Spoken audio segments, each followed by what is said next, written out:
ৰঙিয়াৰ ৰাস চাবলৈ আহিল বিদেশী পৰ্যটক। জাপানৰ 5জনীয়া এটি দল বুধবাৰে উপস্থিত হয় ৰঙিয়াৰ তৰণীৰ ৰাস মহোৎসৱত। উল্লেখযোগ্য যে ৰাসস্থলীত উপস্থিত হৈ দলটোৱে ৰাসৰ মূৰ্তিসমূহ দৰ্শন কৰি অতি আনন্দিত হৈ পৰে। ভগৱান শ্ৰীকৃষ্ণৰ লীলাসমূহেৰে সমৃদ্ধ মৃন্ময় মূৰ্তিবোৰে আকৃষ্ট কৰাই নহয়, আপ্লুতও কৰে 5জনীয়া পৰ্যটকৰ দলটিক। ইফালে ৰাস মহোৎসৱৰ উদযাপন সমিতিয়েও বিদেশী আলহীৰ উপস্থিতিত আনন্দত অধীৰ হৈ পৰে। আলহীৰ আপ্যায়নত কৃপণালি নকৰিলে তৰণীৰ ৰাস সমিতিয়ে। জাপানৰ পৰা অহা অতিথিকেইজনক অসমীয়া ফুলাম গামোচা আৰু জাপিৰে সন্মান যাচে। স্থানীয় ৰাইজেও জাপানী লোককেইজনৰ উপস্থিতিত যথেষ্ট উৎফুল্লিত হৈ পৰা দেখা গ'ল।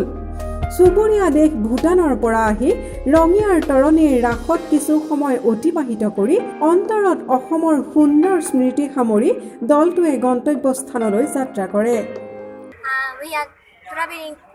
We traveled to Bhutan and we stayed 6 nights in Bhutan and we are just on the way to Guwahati airport and we suddenly noticed that there's a festival here in ৰঙিয়াৰ পৰা Rashidul Alam report, prime north east.